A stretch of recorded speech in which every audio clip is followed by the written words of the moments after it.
it if I want it. Gotta make to myself a promise. I won't quit, keep going till I got it. I won't give up till I'm on top. Yo, no, I ain't the type to give up. If I do something, man, I do it till I get what I want. I turn a business out of nothing into something I love. I got a poker face, but honestly, I'm not one to bluff. I flip a switch, never miss, man, I always stay up. Don't let them see you, bitch, always have a plan to stay tough. This life ahead of you ain't easy, it was built to be rough. But that's what makes a personality, is tragedy, bruh. So keep your head on your shoulders. Now we ain't out here moving rocks, we out here moving. Yo, what is up? It's me, it's Key. We're back. We're in the building with another episode of the 7200 Seconds. I got my guy, Coach Donte, to the right of me. To this way. What's going on, Coach? What's good? How you doing, Miss Key in the building?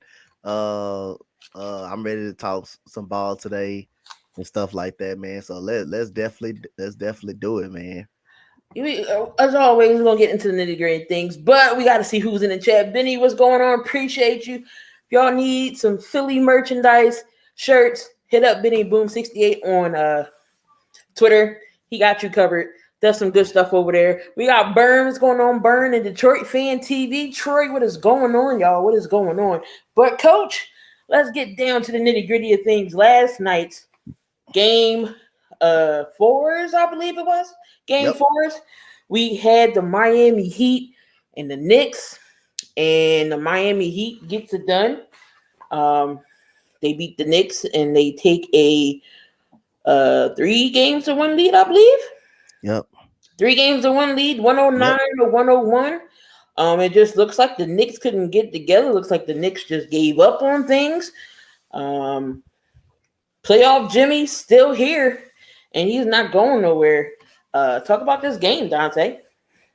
What happened to the Knicks? So, hey, man, like I say, man, I don't want everybody to get fooled by the talent on the Knicks team. The Knicks is talented-wise, better than Miami. But you know what Miami is good at? They're good at outworking opponents, and that's what they did last night. They outworked the New York Knicks last night.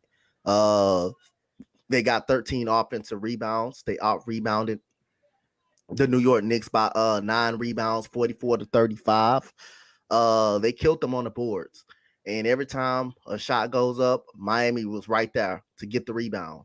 No matter if it was Bam, no matter if it's Kyle Lowry, no matter who it was, Miami was always right there to get the offense and defensive board. So Miami just outworked the New York Knicks. That's all it was. Jimmy Butler was really, really good last night. Bam Adebayo had a double-double, 23 and 13 last night. Matt Screws hit a couple of threes down the stretch. You just got to give the Miami Heat credit. They're better culture-wise. They're better coaching. They're better management. Julius Randle hurts the New York Knicks a lot with his shooting, when I'm shooting too many threes, attempting too many threes. And to me, like I said, man, Miami is the better overall team. Not for its roster, talent-wise, but team-wise, I think they're better. Miami is better. And again, I might have to remember when me and Mo, when you was on the morning show, and we both picked the Knicks to win this series. I don't know, I might have changed my pick now. I had the Knicks winning this series, but the way Miami's been coming out, lights out. Jimmy Butler was didn't play that first game, second game, and it showed. Had to go to role players to step up. But Jimmy gets in the game. It's just a different set of tone that he sets, the presence. He can get others involved. But just last night, Kevin Love, again, he's not the same Kevin Love that used to put up numbers, score 8 points, but he did give you 5 rebounds. You had Jimmy give you 27, almost had a triple-double, 27 and 10, 10 assists and 6 rebounds. You had Bam contribute with 23 points, 13 rebounds. That's what you need from Bam Adebayo on a consistent basis. And then again, Gabe Vincent only give you 3 points. And then Max Strus give you 16. Curtis Martin give you 10. No Kyle Lowry in this game. He had 16. He had 15. That's what I was saying. Kyle Lowry, you don't know which Kyle Lowry is going to show up. You might get the 3-point Kyle Lowry. You might get the 15 points. You might get the 37 Kyle Lowry. You don't know which Kyle Lowry is going to show up. But this Miami Heat team when you get to the playoffs, it's something different. It's a switch that gets turned on. I don't know what it is, but Miami's always tough in the playoffs. That's why I actually rave on them a lot. You know, when I rave about Miami and Boston, and people would think I am one of those fans, but everybody know what type of fan I am. I'm a diehard Houston all around. But teams like that, they got a culture that set a standard in their organization. You don't have Miami doesn't have the player name. They don't have a player name. I mean, Kyle Lowry is doing awesome in the playoffs. I mean, we already know he's not a max guy anymore. He hasn't lived up to the contract. But what he does, he gives you an NBA champion. He has heart. He plays all over the defense. He gets all the 50-50 balls. That's what he's doing in these playoffs. He's been very well in the playoffs. He's shooting really good, and he's helping out that second unit. But people like Caleb Martin, Highsmith, Cody Zeller, it seems like he's been out of the league in a while. He just came back from the broken nose. Kevin Love, old man Kevin Love, by like 80 years old out there on the court right now. But he still can shoot. He still gets rebounds. These are savvy veterans and young guys that goes out there, and they are pit bulls. They're running wild on the court. They're hustling. They're fighting for every loose ball. And those are the teams that you hate. Teams never give up, that scrap. And right now, New York don't know how to handle it right now. But other than that, New York is a talented team. They do have more talented. And Miami roster is not that bad. They're the worst roster in the playoff tournament right now, but they don't got a lot of names, but they play hard. They well coached. They're a well-run organization, and hard work beats talent any type of day. And that's what Miami doing. They're beating the talent because they're working harder and they're getting second chance opportunities. They're out there fighting. Definitely agree with that. Again, New York got the better team, in my opinion. Got Jalen Brunson. You got RJ Barrett coming into his own. Randall, we gonna talk about Randall. I just feel like Randall gonna show up in big key moments. You still got Emmanuel Quigley, who's still a good young player. Obi Toppin's coming to his own. The talent's there. It's just Jimmy and Miami Heat. You can't say enough good things about Miami Heat, and especially Eric Spoelstra as well as the coach that he is, plays a big role in games. Moving over but before we move over to the West, do you think, what should the Knicks do with Julius Randle? Should they try to trade him? What do they do with New York? What does New York do with Julius Randle?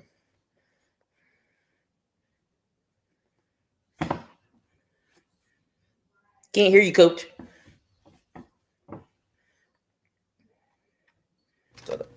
There we go.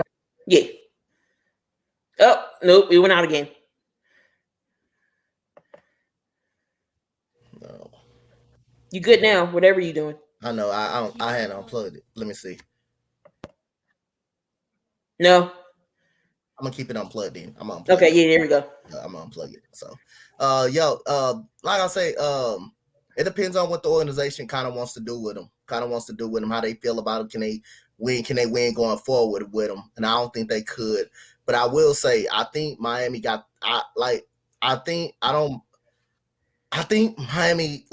as up 3-1, Miami showed they got the better overall squad, far as team-wise. New York has the better talented roster, but as of right now, Miami has the better team. They're a better team better team-wise. But you still got two. They got to close it out. It's a lot of pressure on Miami. They got to close it out. But other than that, it just depends on how the Knicks feel about Julius Randle going forward. Can they win with Julius Randle? Will they be able to make it further with Julius Randle? And I think the answer is no. And just like how the Sixers last year feel with Ben Simmons, Doc Rivers said he don't know if he can win. So you basically saying, hey, I don't know if I can win with him. I don't know if we can go far with him. So if you don't know that, then you should trade Julius Randle. I think Julius Randle needs to go anyway. He had an efficient night last night, but the problem is he hurts the team in key moments and key situations. So who's the pressure on more? Is it Brunson or is it Randle? Oh, it's on Randle. It's on Julius Randle. Brunson has been in the Western Conference Finals last year, and you seen how the bad Dallas took a big shit. You seen how bad they did, and they missed them. And look what Brunson, he led this New York Knicks team to the second round of the playoffs. So again, more pressure is on Randall, more pressure.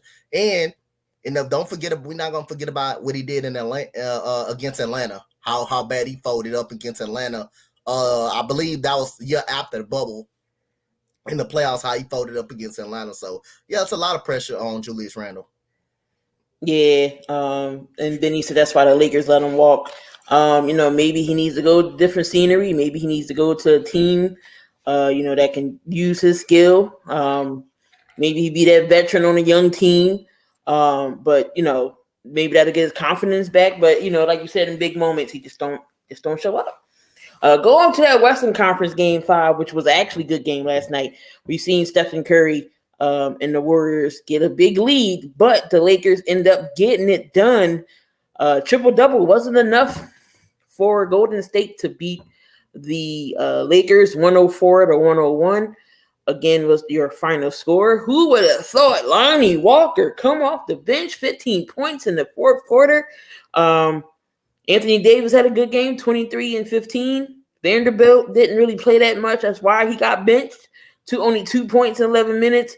LeBron James, again, didn't have to do much, 27 points. You got D'Angelo Russell off night for him, 4 points. Austin Reeves was hitting it, 21 points. And you got Shorter with 10, and then Lonnie Walker with 15. Again, Steph Curry with the triple-dub, 31, 14, and 10. It wasn't enough. Andrew Wiggins, 17 points. We Draymond don't score like that, but he gets 10 rebounds, 8 points. Jerry Payton was feeling it for a little bit, 15 points. Off night from Klay Thompson. DiVincenzo contributed with 10 points. Looney with 4. And Moses Moody came in and played a little bit, and he was hitting clutch shots. Donte, what about this game? When Klay's off, Steph got to carry. When they both are hot, Golden State's hard to beat. But what happened in this game that Golden State lost this game? This series should be tied up right now. Golden State, right now they didn't play bad defense. They gave up 104 points. That's not really bad defense. The problem is on the offensive side of the basketball, they shot poorly. They shot 29% from the 3-point line. The Lakers, they didn't do too much better. But when the Warriors are not making threes, they're ineffective from the field. They were getting a lot of pick and roll stuff, going to the basket easily, making Anthony Davis come out of the paint. And when they shot poorly shots last night down the stretch. Klay Thompson, I was in the stream saying, what? I know he just didn't shoot that 3-point ball. The shot clock was 4 seconds left. He shot a 3-pointer so quick, with a contested 3-pointer so quick. I was like, what the hell is this man doing last night? He shot 2 contested threes in the game. The second one by Curry, that was good defense by AD. He was able to move his feet, stop him from going to the basket. He had to end up hoisting 2 quick threes and stuff like that. But I think the problem is their offense. Andrew Wiggins is playing well. He's just not shooting well. The Lakers are not playing up on him. He's got to make that wide open shot. Again, me and Mo talked about this morning, and he should still take that open shot. You want to store some type of confidence. If you're wide open, I'm not upset about the open shot. He's just not making the shot. He just got to make the shot. Andrew Wiggins is a 36% 3-point shooter. That's pretty solid for him, but he's got to get back in rhythm. He's got to make those shots. They got to make those open shots. They're not hitting those shots. The Lakers offense comes into play. Their rebounding comes into play. And Malik Beasley, not Malik Beasley, but Lonnie Walker basically happened. Steph Curry defended really well. Lonnie Walker was just hot. It was time Steph Curry was right there in his face, and Lonnie Walker was knocking him down. I mean, you can't do nothing about that. All you got to do is just shake the player's hand and just move on. That's just great shooting. Great offense beats great defense. So they played solid defense. They played well enough to win, but the problem is the shot making came into play. They turned the ball over 16 times. They get lackadaisical with the basketball a lot. They get too cute with the basketball a lot. Lakers scored 20 points off their 16 turnovers. So that's one thing the Warriors got to improve on as well. They turn the ball over a lot. They don't get to the free throw line a lot because they're a jump shooting team. So other than that, they got to clean up some things on the offensive side of the ball, and they got to get more production, man. Jordan Poole is checked out of this series. He's checked out of this series Moses Moody's getting more minutes. Gary Payton Jr., they did a great job last night. But Jordan Poole, after getting that contract, just been checked up out of the series. If I was Steve Kerr, I wouldn't probably let him play. I'll probably play him some, but I wouldn't let him play all the way through the fourth quarter because, again, he's not stepping up when need to be. He's really struggling. But I do like the lineup change by Steve Kerr, inserting Gary Payton Jr. in the lineup. No, you saw what GP3 did last year with the playoff run before he got hurt. GP2, I mean, but Gary Payton and those guys are good. He can knock down threes. You know how I love the Nova guys. I praise about the Nova guys a lot. DiVincenzo's another guy. He play defense. He can hit the open shot. But that key turnover with 15 seconds left, possibly that could have won the game for Golden State. They get the offensive rebound back, and then somehow they tie it up. It's jump ball with Anthony Davis. 15 seconds left. They get the jump ball, and then somehow Steph Curry gets the ball. Steve Kerr even said he was trying to call a timeout, but it happened so fast they couldn't get the possession of it, and it went out of bounds. I'm just like, it was back-to-back turnovers from the Warriors in that position.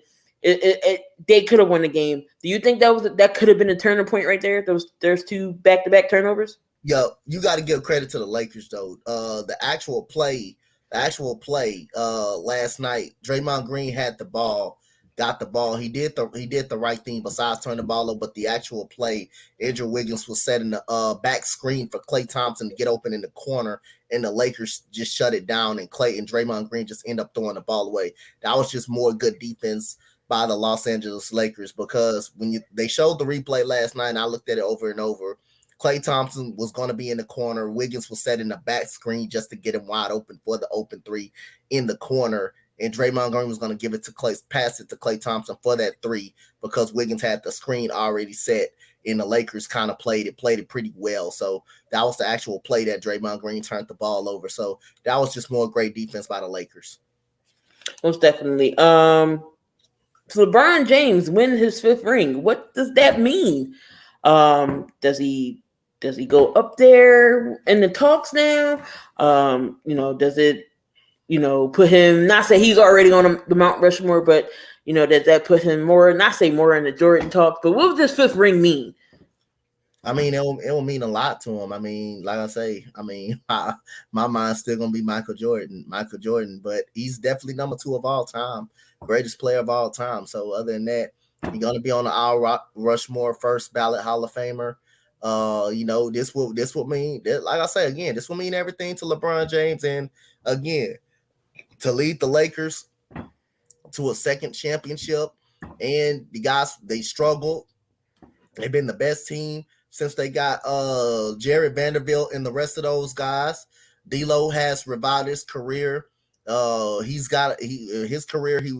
Early in his career, he was a little bit immature. Now he's more mature because he's older. He even came out and said it, that he's more mature because he's older. Now he's helping out the team. Sometimes he struggle shooting the ball a little bit, but he is effective. But you just got to give LeBron credit, man, for his playmaking ability. His shooting got really better in the course of his career. That's what made him more tough for the guard. So it will mean a lot to LeBron James and stuff, man. A lot of people got LeBron James the greatest player of all time. And like I say, you won't get an argument out of me if you think he's the greatest player of all time. It can go both ways, but like I say, pretty much sure you have more Jordan people than LeBron James people out there. But like I say, if you say LeBron was the best player of all time, you're not going to get an argument out of me. I understand why you put him now. Yeah, he been to a lot of finals. AJ Show, appreciate you, say Warriors in 7. Been to a lot of finals, haven't won as many times as he's been. Only has 4. I think this definitely would, set the precedent more for him getting his 5th. He'll definitely pass Steph Curry when it comes to rings. He got 4. He'll pass Shaq. Shaq has 4. So I mean, it would mean a lot when it comes to, talking about of all time, where do you rank the players at? But are the Warriors in trouble? Are the Warriors in trouble? They in a little bit of trouble, but I still will say, Like I said, I'm not changing my pick. I still got them in 7 until they're out, until the Warriors finish them out. I mean, the Lakers finish them out. If now the pressure is on the Lakers. The pressure is on the Lakers. They got to finish the series. The Warriors got to stop having so many careless turnovers. They got to protect the basketball. They got to shoot better, especially when they get wide open. They got to shoot the basketball better, man. So other than that, they didn't play bad defense last night. They gave up 104 points. That's only 3 more points than they scored. They only gave up 104 points, so that defense wasn't actually that bad. The offensive side of the ball and them not being able to make open 3-point shots, that kind of kills them a little bit. But I'll say if there's only one team that I know that will come down from 3-1, come back from 3-1 that you could have confidence in is the Golden State Warriors, because, again, their history would definitely tell. So I'm going to say they're in a little bit of trouble. I'm not going to say they're in all the way better trouble. I mean, I still think the series can go 7. But like you said, it's up to the Lakers to close things out. Yep. We've seen it happen before. The Lakers don't do so well, and the mistakes come back and bite them, and then Golden State can make them pay. But if Golden State want to win this game, like you said, turnovers got to be down to a minimum, and everybody has to be on their game shooting wise. I know Golden State will live and die by the 3. But you seen Steph Curry go into the lane as well, do his little patented floater that seems like can't be blocked. Of course, Draymond Green's not going to give you the buckets, make shots, but he's the playmaker. He's set things up for you. He's giving you the rebounds. I think Kerr should keep Gary Payton in the lineup, have Poole come off the bench, kind of how like last year was. Maybe he can get that confidence off the bench. Gary Payton was playing well. He's used to playing in that starting role anyway. Clay can't have another off-shooting night. When everybody's on for the Warriors, they're a hard team to stop. And I think they just need to try to go back to that. If they got the open shot, take it. Don't take the deep threes like they did yesterday. I don't know where Clay Thompson was thinking about taking the deep threes. Steph did it a couple times too. I'm like, I know you good for it, but you damn near in the logo and you missing. Don't pull up that far right now when you up 10. Keep shooting, keep putting those points on, and then y'all can get back into the series. But if the game gets slow early and y'all come off slow, I don't know if the Lakers can continue to dominate. It might not be looking good. We're going to see new champs if the Lakers do put away the Golden State Warriors. Now, the next 2 games that's on tonight definitely is a series. I, again, didn't think that Phoenix would be in this predicament. I'm thinking they're going to get a sweep. Didn't think they was going to get a game in. But this series is tied up. Why? Because of Devin Booker and Kevin Durant. There's nobody else on that team. Landry Shamet did play well the last game, 17 points. Khan said you down for a round table on Thursday. Of course, man. Hey, Lord, you let me know ahead of time. I got you. I'm here. All right. Didn't think we was gonna see this. Jokic, 51 points in the last game, still wasn't enough. How did the Suns manage? No Chris Paul. They don't really have a bench. But how did the Suns manage to tie this series up 2-2 right now? I mean, the bench. Got to give credit to the bench. I mean, the bench has been playing a lot better. Jock Landale is playing really good. And again, they're 2 superstars. Stepping up 36 points apiece. Oh, man, that's hard to stop. For the Denver Nuggets. And also, Denver Nuggets not playing no defense at all whatsoever. They can't even go out there and stop me and you together. So other than that, they're deep. Denver Nuggets don't play defense. Devin Booker, Kevin Durant has been a handful in the series. Jock Landale's playing really good. You got Landry Shamet out there shooting the lights out as well. TJ Warren, the minutes he is giving you, he is being productive. It's an all-around team effort for the Phoenix Suns. So again, Again, just got to give the credit to Devin Booker and Kevin Durant for how they're leading this team. And the Nuggets defense is atrocious. Again, I didn't think it was going to be possible, but the Suns tied it up, and I don't think anybody else seen that because we sure enough didn't. Now, do Booker have the Denver Nuggets in a win now situation? Hell yeah. You at home. You got to get game 5. I'm gonna say this. I'm gonna make a bold prediction. If the Nuggets do not win game 5, the series not coming back to Denver. I said it this morning. And I said it this morning on the morning show. This is a bold prediction. But I still got the series going 7 and Denver winning the series. But if the Nuggets lose this game at home tonight, it will not go back to Denver. The Suns will win the series in 6. Until Denver figure out how to stop one of these guys. Not stop. They're not going to shut them down, contain them. And some other players like Michael Porter Jr., Aaron Gordon, step up for the Denver Nuggets outside of Jokic and Murray. Those two, to somebody else step up. This series will not go back to Denver. If Denver loses this game tonight, this series will not go back to Denver. Would this be the upset of the century if the Suns win the series with no CP3 and only having Kevin Durant and Booker? See, this series, like, I know Denver is a 1 seed, but I wouldn't value it as an upset because the Suns have the talent to beat these guys. They have the talent to beat these guys. The only reason they'll be an upset because Denver is a 1 seed. That's it. Denver is a 1 seed. And when you're a 1 seed, you expect to go to at least the finals or the conference finals. And Mike Malone, if he blows this series, Mike Malone seat is getting warm and warm and warm and warm as the days and weeks go by and hours go by. So other than that, I would say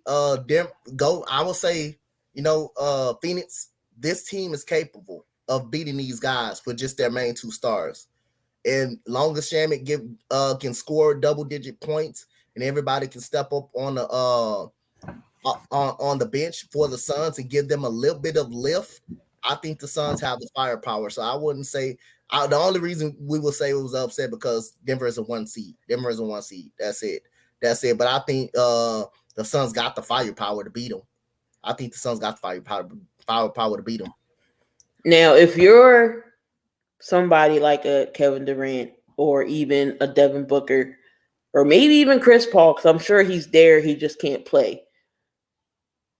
Are you in Aiden's ear? Be like, yo, we need you to step up and make baskets and give us some points. Are you in his ear? Yes, because he's the third party. He's the third party as of right now. He's the third party. DeAndre Ayton has the potential to be a 15-point per game scorer and a 10 rebound per game. He's got a ton of potential on the defensive side of the ball. It's just the mental problems is there. Do too much mental things, and I don't think he recovers well when someone getting in his ear. I don't think he's that type of player that got that tough, thick skin like Joel Embiid can handle it. Joel Embiid can handle somebody like PJ Tucker. He needed that prep talk. And you see Joel Embiid was listening. He was shaking his head. He was listening. He took a lot of criticism. He took criticism from Charles Barkley. And you know what he came on the show and said? He said, they right, man. I should be more aggressive. They right. And what did he do? He scored 42 points the next game. The next game against Boston. I remember the game. It was against Boston, and they won the game. But he listened to the criticism. He took it, and he didn't complain about it. DeAndre Ayton is the type of person that will complain about it and that will not take exception of it. But that's what leaders do. If leaders don't care, if leaders don't need you, they will not be in your ear the whole time. They will not be in your ear the whole time to try to bring it up out of you. And DeAndre Ayton, to me, he is this third party for the Phoenix Suns to help this team win this series. Definitely. We need to see at least a game out of Ayton when he's dominant and can make shots. So Shadow Gaming says, you think Ayton leaves Phoenix? No, the contract. I don't think he leaves Phoenix because of the contract. I think he wanted to leave Phoenix. Unfortunately, it was a restricted free agency offer, and Phoenix ended up matching. I didn't think he wanted Phoenix to match it. I think he wanted to go to Indiana, Phoenix just end up matching it. Shows them how much they actually wanted him a part of the team. DeAndre, I don't know if DeAndre Ayton wanted to be a part of them. I don't think DeAndre Ayton wanted to be a part of the organization. I think he wanted a fresh start. Phoenix ended up matching it, and that shows that they wanted him back and they believed in him, that they wanted him back. He did not want to be back with them. I believe DeAndre Ayton wanted to leave, but Phoenix chose otherwise. We're not letting him go. We're going to keep him here. So I don't think he does leave. But, they got 2 more games to win. Aiden does definitely need to step up. Maybe he gets some type of confidence boost or something clicks. Okay, maybe I do need to help out my teammates. All right. We got another game 5. That's who win this game tonight? Who win this game tonight? Denver. I got Denver winning the game. I got Denver winning the game tonight. If Denver don't win, I'm telling y'all right now, y'all clip me when I say it. Y'all clip me when I say this. And just in case it happened, y'all make sure y'all screen record. Clip me if I said it. If Phoenix win this game tonight, the series will not go back to Denver for game 7. Denver will lose it in 6. But I got Denver winning tonight. All right. Let's go on to another game 5 situation. Game 2 was lit. We seen James Harden arose from the dead again. I told y'all I put an APP out on him. We found him, y'all. I had to put a bolo out for him, and we found him. He came to play. Game 2 tied up the series. We're back in Boston tonight. This is a pivotal game 5 here. Whoever I think, in my opinion, whoever wins this game is going to win the series. I still got Boston in 6. Sixers fan, don't get me. I'm just being realistic here. But who is the series riding on more? Is it Joel or is it Tatum?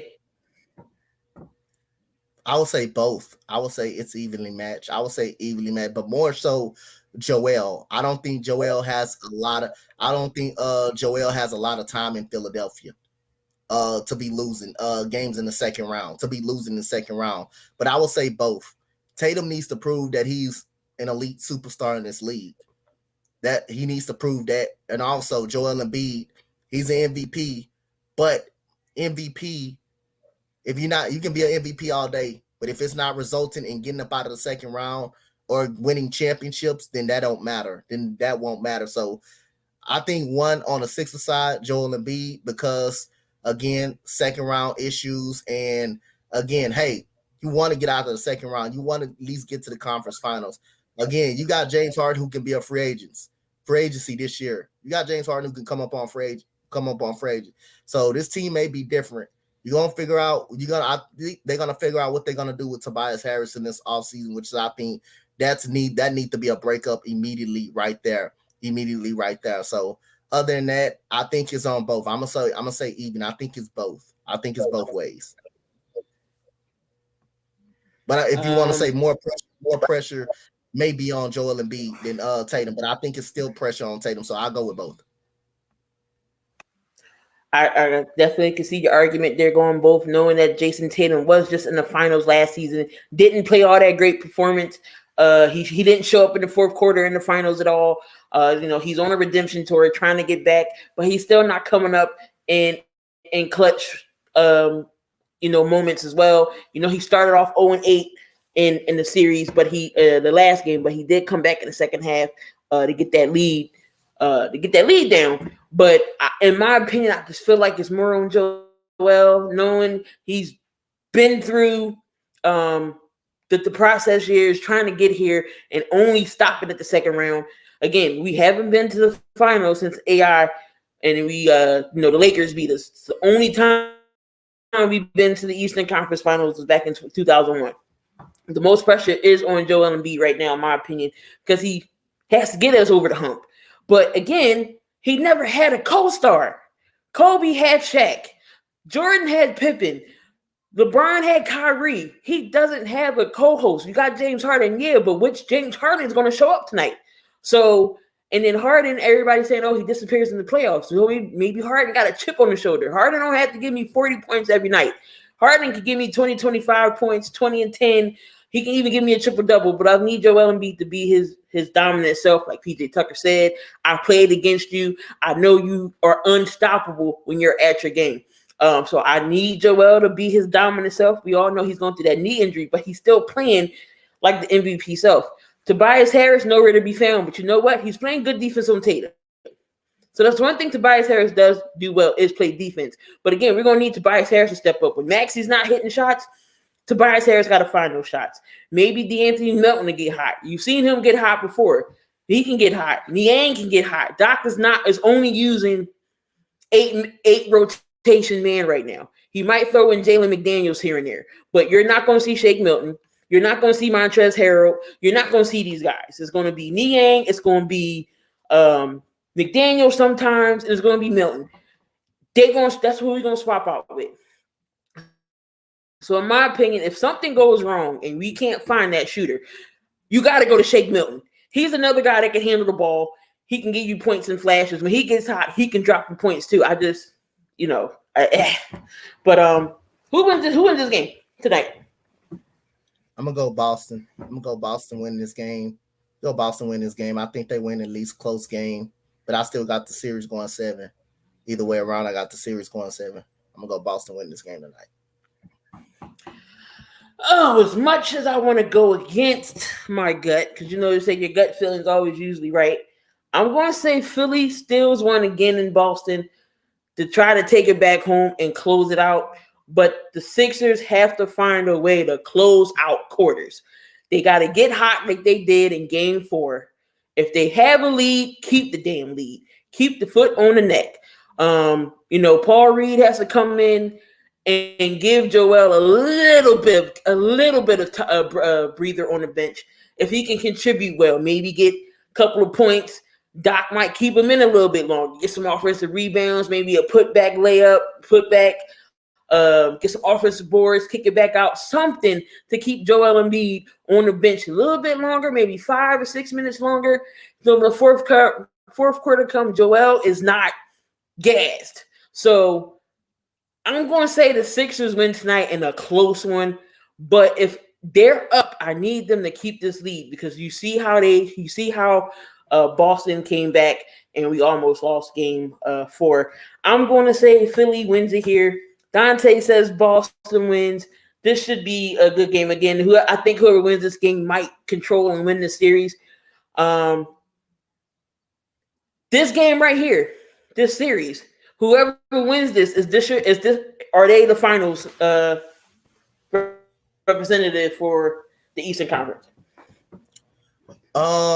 If Boston wins this series, I think Boston will represent the finals.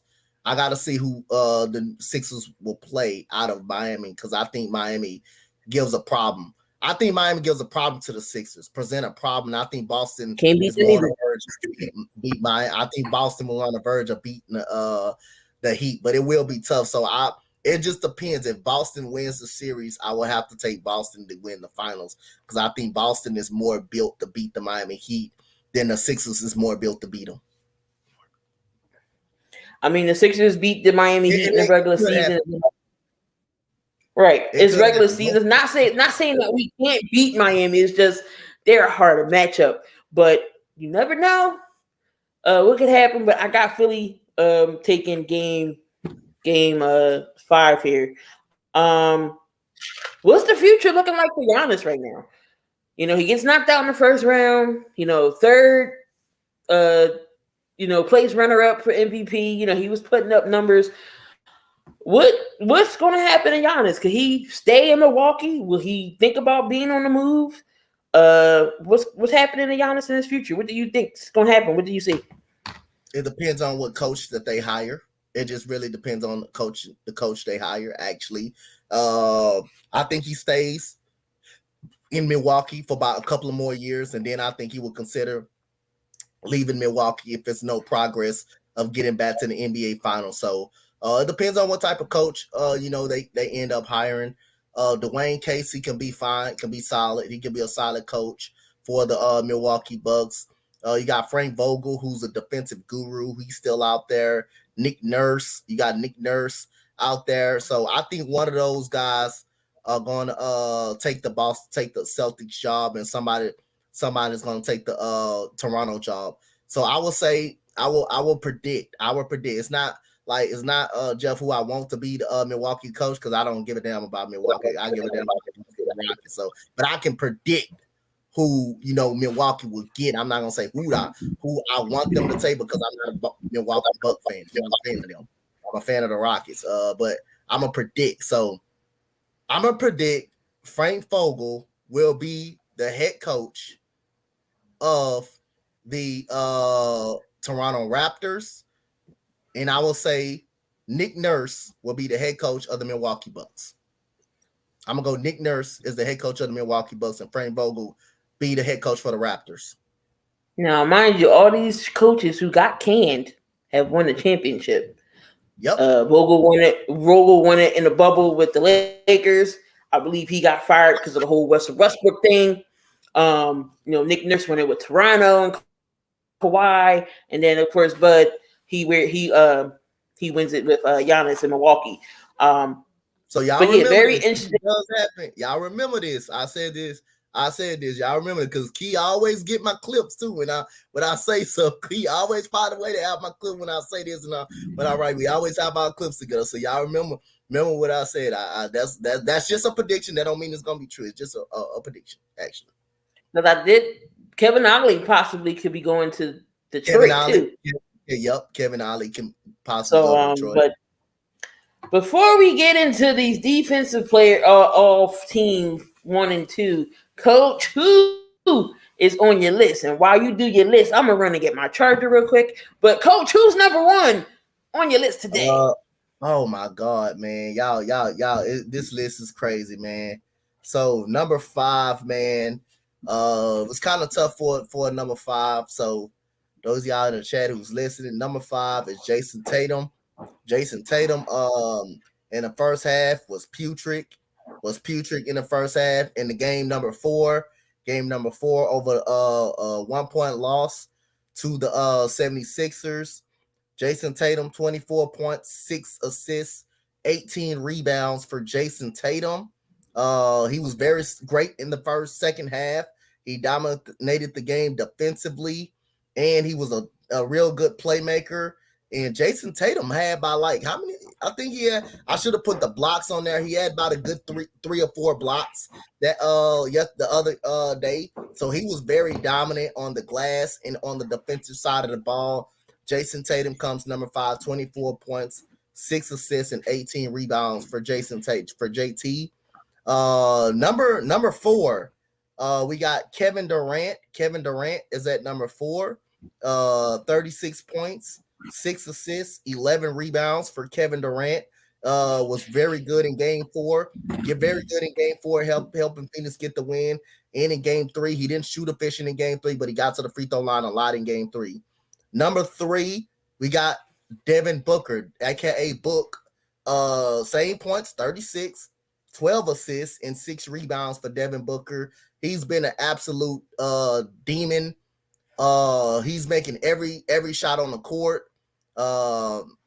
He's shooting 60% from the field, 50% from 3-point line. Just crazy numbers, just gaudy numbers in that 2-game homestand. Number 2, we got James Harden. James Harden showed up again as he did in game 1. 42 points, 9 assists, 8 rebounds, including the game-winning 3, which was a terrible mistake by Jason Tatum. You don't never help out on a short corner 3, especially in the corner. You don't. That's the shortest shot in the game. That's the shortest shot on the court. It's the corner pop 3. You don't never want to leave that wide open. But hey, other than that, James Harden burnt them 4. And plus, James Harden, that was a terrible mistake because James Harden was hot. He was on all day long. So you should know you can't leave James Harden. You should know he was on all day long for you to leave him. But I understand it's Joel Embiid. But in that situation, if you go to overtime too, you never know. You might wear down Joel Embiid because Joel Embiid he's not in the best of shape. And as a player, you do got to know that. You do got to know that he's coming off injury. As a player, you do got to know that. So other than that, number 1, Nikola Jokic. So next year, I'm gonna start writing down the players that made the list. So I can see if it's their first time or their 18th time on. 18 time on. Sometimes I don't put the player on the list because the player can be on the list every weekend. Like Caitlin Clark next year, she can be on the list every week, every single week. She'll lead the whole Coach Donte list and being on the list. She can do it every week, but sometimes I literally avoid putting her on the list because you know what type of game she's gonna have. So I just find somebody else. But Nikola Jokic, 53 points, 11 assists, and 4 rebounds. Didn't have the 4 rebound, didn't have the big rebounding numbers, but the points he had to do so much. He had to do so much on the offensive side of the ball, and plus the ball was coming out of the net a lot. He didn't get that many rebounds. Phoenix was shooting the ball in the basket a lot. So that's the coaches list. Nikola Jokic is the number 1 spot on this week coaches list. Oh, the Joker back on the coaches list. Who will be on here next week? Lord have mercy, we don't know. But before we get into that, we do have the all rookie list, which wasn't bad. I don't have any complaints on that list there. First team, of course, we have Pablo Banchero. He is your rookie of the year. Walker Kessler, Jalen Williams. That's the guard. Yeah, that's the guard from Santa Clara because it's 2 Jalen Williams on OKC. Keegan Murray and Benedict Mathurin. I have no problems with the first team. They all played lights out. Second team, we got Jalen Durham, Tyree Eason, Jaden Ivey, Jabari Smith Jr., and Jeremy Sochan. No complaints on that list, right? We talked about it this morning. No complaints at all on that list. Love the list. Everybody deserves to be in that same spot. All right. So today the defensive team list did come out. So we got the 2022-23 All NBA defense first team. You got Alex Caruso. Okay. Got Drew Holiday. Jaren Jackson Jr., your reigning defensive player of the year. Brook Lopez and Evan Mobley. Okay. What about that list? I got no problem with the list. Got no problem with the list at all. You can make a case for Giannis being on the list. You can make a case for Joel Embiid being kind of on the list as well. But I got no problem with that. I ain't gonna cry about the list. It's pretty solid. It's solid. All right. So that was your All NBA defense, the first team. Now the second team, we got Siakam. You got OG. I'm sorry, not Siakam. Okay. You got Bam, OG, Dylan Brooks, Draymond Green, and Derek White. I like it. Derek White is a hell of a defender. Draymond Green gonna be on the list. Gonna be on all defensive team every single season the way he plays defense. I like it. That's not a bad second team. Of course, Draymond Green's always going to be on somebody's defense or something. Bam Adebayo, I agree with that. Dylan Brooks, like I said, y'all might can hate Dylan Brooks and the villain, but he can play defense. Defensively, hopefully he gets back on somebody's team. The Knicks, not the Knicks. He could be the front runner of that team. But coach, we're gonna switch things over to the NFL. Thursday night, the schedule will be leaked. Will be out. All your primetime games and everything. So make sure y'all stay tuned to the NFL release. I believe that's either at 7 or 8 o'clock. One of them. But which rookie class will make the biggest impact this season? Is it the Texans? Is it Chicago? Eagles? Which rookie class will make a big splash? I'm going to say the Philadelphia Eagles. Rookie class will make a big splash this year. I think Nolan Smith is going to make a difference. He can also play on the outside linebacker position. You got Jalen Carter is going to make a difference as well. I think the Eagles got a lot of good pieces on the defensive side of the ball. That's going to definitely help them. And Ojomo is a good one too, man. Ojomo is a really good one too. The 7th round pick out of my UT Longhorns right there. So other than that, I think the Eagles class is going to come out. It's going to kind of break out. For me, I'm on the fence. Of course, I'm not going to be a homer and pick my own team. I want to say the Lions. I actually got toss up between the Lions and Seattle. Seattle, I think, is going to have a great rookie class. Got Witherspoon. They did get Charbonnet with the team up with Walker. So Seattle did a heck of a job with their drafting. Then also you got the Lions, getting who they got. Jack Campbell. They get Hendon Hooker, who's gonna sit out this year, but it's okay because by the time he gets put in, he said he want to be that sponge. He want to soak up as much as he can. They went out and got a tight end as well. I forget which tight end they got, but the Lions in Seattle definitely is going to make some noise. And the punt guy, he has been cleared, which I knew because when that story broke, it just didn't make no sense to me with how everything went down. And he was cleared of all charges. Prosecutor said Matt Ariza was not present when the alleged gang rape of a minor occurred on October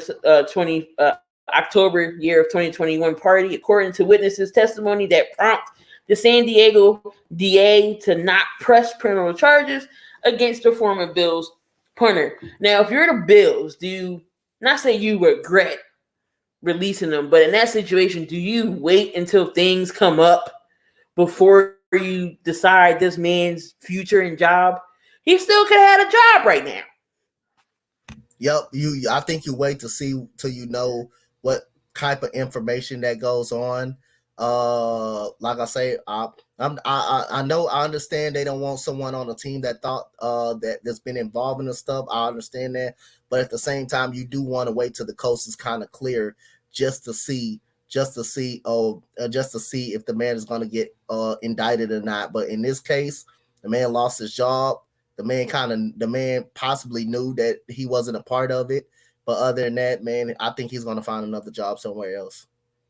Somebody in the NFL hopefully can bring him in. I wanted Howie Roseman to go get him because, Sippus is, effing up on things. I would not. He was the greatest punter in college history with the San Diego State. So why not have? I get it. Rape minors. You don't want that in your locker room. But you gotta. If he innocent to proven guilty. And you gotta let the courts do their job and see, okay, was you telling the truth? Was you? Now I know the Bills is probably saying, dang, maybe you let him go too soon. But as soon as that case broke, I knew instantly. I was like, it don't add up. You wait 2 years. You wait for this man to get in the NFL to say, oh, he did something to me. No, I don't want to hear that. Y'all was out to get him for some money. No, I don't want to hear it. I don't. So I'm glad that he's found it not guilty. Hopefully he makes his way back into the NFL because that was just shady of what they did to him. So exactly, Shadow, innocent to proven guilty. Like I'm gonna fight for myself until I'm blue in the face. If I know something I clearly did not do it, prove it. Where was I? Where's your evidence? Who was I with? If I give you an alibi saying I'm not here when this so-called gang rape went, what proof do you have? And if I'm the Bills and you're my pick, I'm going to ride for my teammate. I'm going to ride for my player. Like, I'm not going to throw you under the bus and say, all right, well, you ain't going to have no job now because you allegedly did something. I need to see my proof first before. Now, if it came out he was guilty, okay, all right, Matt, you was found guilty. We can't work this out. You're not a part of this organization. We don't condone what you did. That's different. But you just kicked this man out soon as the alleged thing came out. Y'all booted him. Y'all didn't even fight for him. So I hope he goes to another team and sticks it to the Bills. I hope he coffin punts all the punts to the 1 yard line and they can't do nothing. So it's just sad what happened with Matt Ariza. So hopefully he bounces back and somebody picks him up. Maybe Howie can still call him because I'll gladly bring him in, or anybody who needs a punter. Hopefully will look his way. A little bit of baseball. Again, we're not going to keep y'all too long. Shohei Ohtani. We all know the talent that Shohei Ohtani is. He can play DH and he can pitch. Is his ERA still like 0.68? It didn't even hit 1 yet, did it? Nope. That's a damn shame. But you know his contract's coming up soon with the Angels. Could it possibly we see the first ever $600 million contract? Could Ohtani possibly get that? Yes, he's gonna get it. He's gonna get it. That's how desperate the Angels are gonna be to keep him. He's gonna get it. Yes, we're gonna see it. We're gonna see Ohtani break the bank right here. We're gonna see it. Trust me, we're gonna see it. They actually did a breakdown if that actually is going to happen, and the numbers was ridiculous. So less than 500 million, he would get 4 years, 240, 8 years, 400 mil, 8 years, 420, 9 years, 427, 13, 475, and then you can do 12, 492. That's less than 500 million. Now you get 500 million, 545, that you all looking at 10 years plus deals, which is crazy. 550 mil or more, 10 years. He possibly can get 10 years for 550. 12 years would get you 600. 11 years would get you 605. Yo, he's worth every dime, every penny. I'm breaking the bank for this dude. You know, baseball don't have no cap. He can get all the endorsements. He can get everything. He's an international guy. If you're going to ride with somebody like Ohtani, because you never seen a two-way, you're never going to see this talent like a two-way player ever again in MLB history. He can pitch and then he can hit as well. If the Angels can't do it, who would break the bank for Shohei Ohtani? Who will break the bank? I would say the Yankees will break the bank for him. I think the Yankees will break the bank. But other than that, the Dodgers is a big market. They could actually do it. The Mets could actually do it. Those are the teams right there that can actually break the market for Shohei Ohtani. But I don't know if he will stay with the Angels. You would want to see a talent like Ohtani play for something. Even though the Angels aren't playing that bad right now, but who's to say they're going to be in a playoff and it's all said and done? 600 million. Whew, that's a lot of money. And that team would not be able to do anything. You can forget about trying to bring in some talent to help if that situation comes up, but then you have a talent like Ohtani to keep going like that. That's just crazy. 600 million. He would be the first. But do you think other teams would be like, or other players would be like, well, I want an Ohtani guy, but you ain't nowhere near in the talent as him. So do that put a dilemma for other players if Shohei gets 600 million? I don't think other players is worth that much money that he's got, that he can get. For him to be able to pitch and hit that good and be an MVP, hey, and that shows you again how much the Angels want to keep him. That shows you how much the Angels want to keep him. Mo said he'll sign up for $2 million and a copy of Madden 24. I hear that. Facts. But man, I just you're never going to see this type of talent from Ohtani. Matter of fact, I need to see his ERA right now because it's ridiculous. I know it is. I know it is. It has to be. Because the last time I checked his ERA, it was 0.68. He wasn't even at under 1 as the ERA.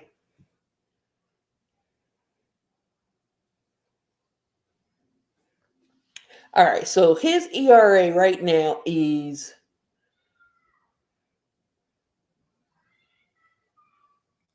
And the crazy part, his average is 301. Oh, that's pretty good. That's nice. That's solid. I'm just saying, as a pitcher. Yeah, that's good.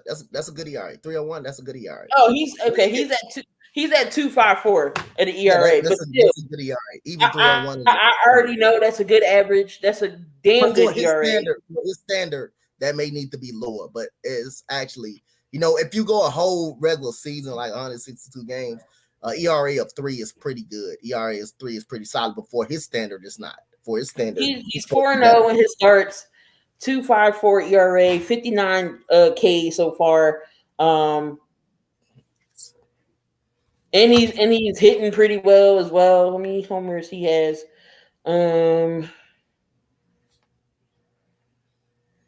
He is at 11 RBIs. He's stolen some he hasn't stolen any bases. He got 4 home runs. 4 home runs right now. So he is a great talent to have anybody to have on your team. He can pitch and he can hit. That's like your ultimate player. All right. So right now, who is your best player in the NL right now? Who is my best player in the NL right now? My best player in the NL right now, man. I mean, damn, man. It is hard. It is hard to kind of judge that. It is hard to kind of judge that. Who's the best player in the NL? Yeah, Bryce Harper coming back. He just hit a home run this coming weekend against the Red Sox. It's kind of hard to tell the best player, but again, it's been all over the place. So again, you got Sean Murphy. You got Sean Murphy, the catcher, has been really hot. He has been actually hot. So I'm gonna go with Ronald Acuna Jr.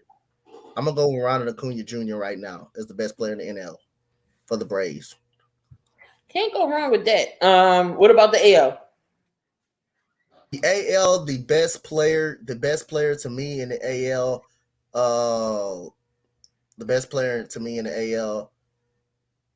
I'm gonna go by default. I'm gonna go with Mike Trout. I think Mike Trout to me is the overall best player in baseball. I think he's the overall best player in baseball.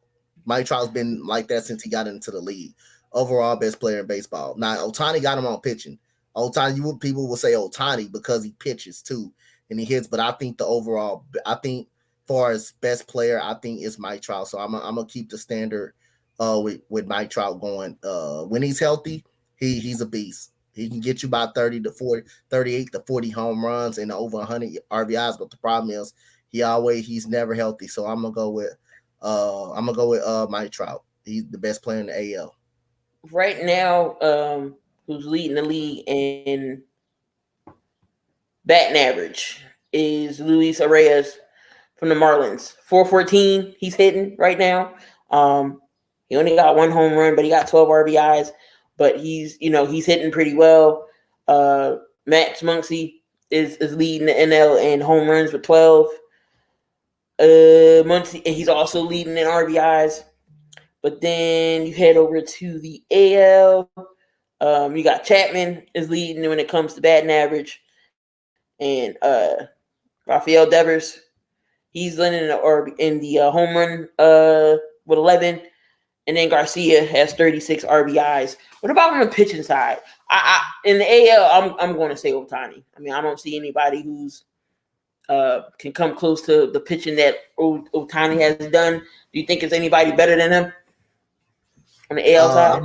The only thing that White Sox got good is Dylan Cease. I'm going to go with Dylan Cease. How about in the NL side? NL side for pitching,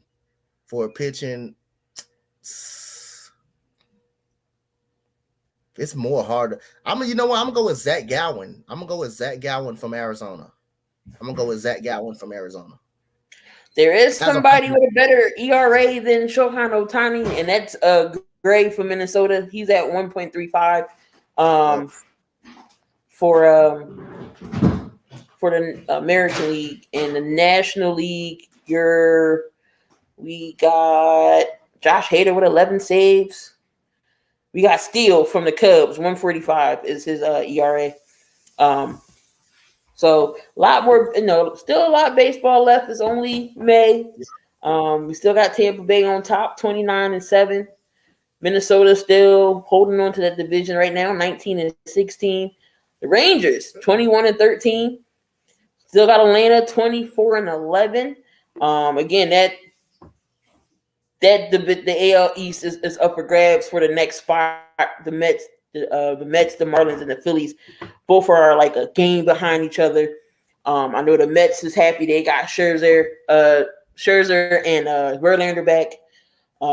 Pittsburgh, 21-15. They're still leading the Central. Got the Dodgers out there leading the West. Do you say Tampa Bay right now overall is the best team right now in baseball? As of right now, yes, they're the best team overall in baseball. Yes. All right, so there is your MLB. Again, nothing too crazy going on. Bryce Harper did come back. He's hit a home run already. The Braves, Ozuna, he pleads a no contest to his DUI. Let's see, anything else is going on? Oh, Max Fried, he's on the IL. His forearm, that's another pitcher that can't stay healthy for the Braves. Yeah, nothing else, nothing really going on. But we're going to talk about the NCAA. Oh, no, women's basketball. I mean, we're going to talk about the WNBA for a little bit. Leah Boston, she signs her first deal with Adidas. So she gets a shoe deal with Adidas. So I'm sure you're going to see some of Leah Boston's shoes coming out pretty soon here. Preseason. Again, not that the preseason games aren't televised, but, I can only go off what I see video-wise.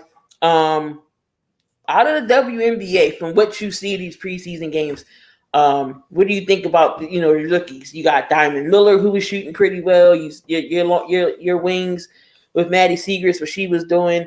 Leah Boston, the time that she got. How do you think these girls looking like? I think these girls are looking good. I sure hate that I can't now watch them on the WNBA app. They won't program the games or nothing like that just because it's NBA. I feel like you got to own app of your own, so you got to program these games, man. You got to get these games out here. But I guess they're going to wait till the actual season start just to put these games out. But other than that, man, Jordan Horston looked okay last night. Looked okay, pretty good last night. In her 5 minutes that she got from Seattle. I like Maddie Siegrist. She didn't play a lot. She didn't play a lot in the opening game. Pretty much, she didn't play a lot, but she's gonna get some playing time. Pretty much. Like I say, Leah Boston. Again, she's gonna be very good. She's gonna be a double machine. Leah Boston, 8 points in 16 minutes for Aaliyah Boston as well. So I'll say Bree Beal is gonna looking pretty good. Diamond Miller looked dominant in her first start. She looked pretty solid in her first start, double-digit points. So hey, man, these rookies look nice. These rookies look pretty good. Some cuts are coming, and some cuts have already happened. LaDasia Williams, the Fever waived her. Oh, they cut her. They cut her. So I don't know if another team's going to try to pick her up, but with all these talented women, all these talented girls out there, do you think the WNBA should expand and get more teams because of the cuts? At least maybe two or three teams. Maybe possibly they can get. Maybe I even take two.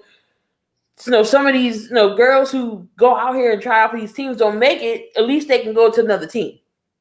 Yeah, I would try to get 2 or 3 teams back in the league, man. I would try to get 2 or 3 teams in the league if I could, if they could. But like I say, we'll see.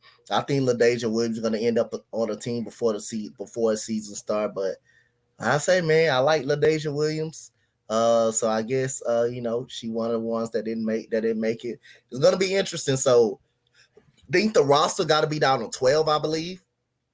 People got 16 on their roster. I think it got to be down to 12 before May 19th. What is it? What's the deadline? About May 19th? I don't know. It might be down to 12. Yep. Trying to see. So the Fever wave LaDasia Williams. The Aces waived Aisha Shepard, Courtney Range, and Brittany Davis. So they're starting their cuts. The Mercury, so the Mercury claimed Davina Westbrook off of waivers for the Mercury. So don't see any more cuts or anything. Tarazi played last night, only got 10 points. Sutton had 11. Of course, we're not going to see Brittany Griner until the season starts. And see, and a new lineup for Seattle without Sue Bird, Yvonne Turner, Drew Lloyd, Kia Nurse, Ezra Maybunger, and Mercedes Russell. That's your new starting lineup for the Storm. And I'm trying to see any more. I don't see any more cuts that happened. But next week the season starts. Next Friday, I think. Okay. That's when it all goes down. And of course, myself and Coach Donte will be doing some type of WNBA games. Yeah, I'm going to be doing some type of WNBA games.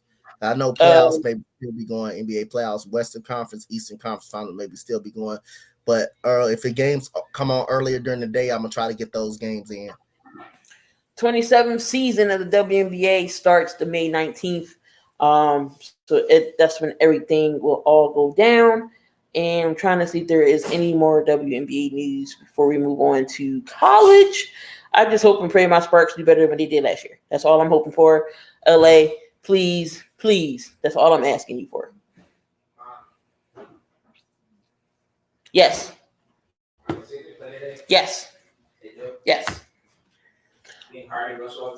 I don't know. We don't know if James Harden's going to show up.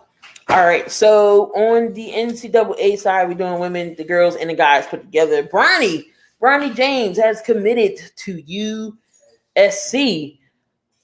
What do you think about that, Coach? Want to stay in LA. I think that's a good way to. I think that's a good city to go to be looked at. And hey, he loved the LA spotlight with him, his father, and he's gonna be fine. He's gonna be fine in UCLA and Southern LA. So congratulations to Bronny for being a USC Trojan. Definitely. And somebody on the girl side too went to the Trojans too. I forget her name, went to the Trojans as well. So looking out for USC basketball for the women's side. Now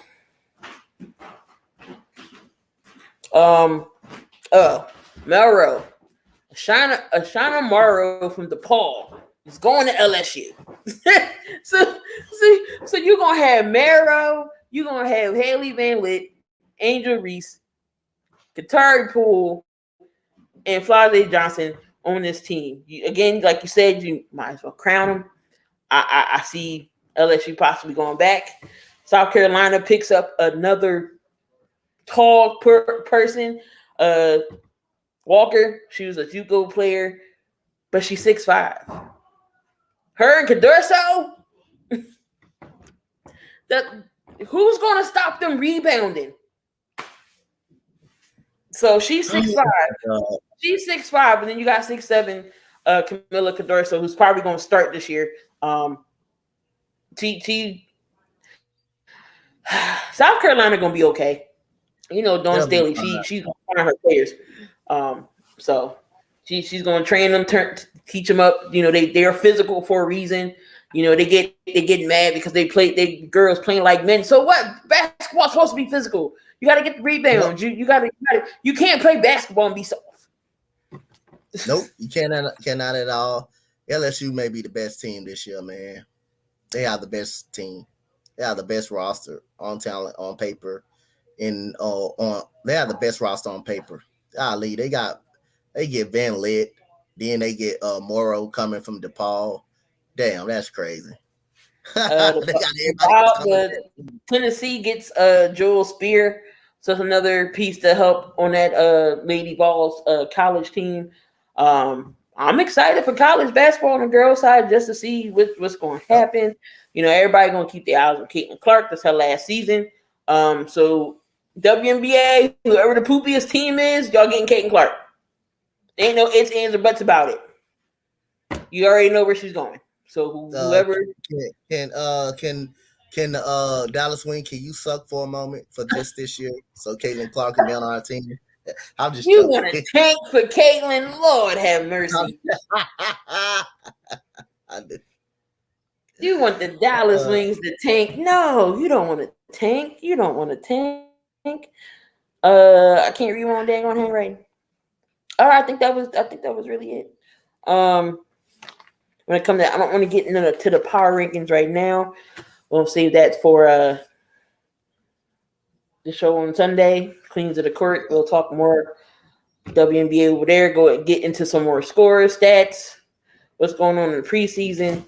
I'm ready for football. The schedule's coming out. Already seen us. Hopefully, could be a sneak peek of things. Definitely know week 1 is definitely going to be the Bengals and Chiefs, which is going to be crazy. Wasn't expecting that. Wasn't expecting that at all. But that's a way to get that started. I'm ready to see some OTAs, the rookie, the training camps, because the rookies are already there now. I'm ready to see some pads getting put on. Hopefully, I don't see too many injuries. Hopefully, nobody gets hurt. They're able to play. So I'm excited. What? Yeah! Sorry, damn cat being retarded, beating up the other cat for no reason. Dang on cats. Anything you got to say before we roll out of here, Coach? Hey man, I'm excited. I'm excited for Game 5. Both Game 5s tonight. I probably only do one game because I got the Sixers game because I got the Rockets podcast tonight. So other than that, man, shout out to everybody, man. We on our way to 100, man, to 100 shows, man. So we moving on up there. Yes, sir. And again, make sure if y'all have not yet subscribed, the links are in the description as well. We was on the Sports Empire Network side as well. So again, make sure you subscribe over there if you have not. Follow us all on Spotify, 7200 Second Podcast, always on Spotify. So again, you can listen to us in the car, when you're working out in the gym, anywhere you can listen. Also Amazon Music, tell Alexa 7200 Second Podcast, she'll pop up. So yeah, and as well, Sports Empire Network, they're on Spotify as well. So if you want to listen to all those great shows over there, Coach Donte in the morning for the morning show, you get to hear all his good stuff over there with Mo. So make sure y'all tune in. And again, we'll be back here next week to break down some things. Go Sixers. Hopefully please don't give me another heart attack. I can't, my heart cannot take it. I'm still recuperating. But hopefully it's a clean game. Make sure y'all come on back. Coach Donte will be calling that game as well. And again, we appreciate y'all listening to chat. Again, down to ECG, down to Benny. Appreciate you coming in. Shadow Gaming, Mo, Stop Den, Sigen, Old Man. Appreciate y'all. We'll be back. Same time, same channel, same place. And again, don't do nothing dumb. But if you are, make sure you do it safely. We're going to get on out of here, y'all. We'll see y'all in another live stream next week. Peace. Peace out, y'all.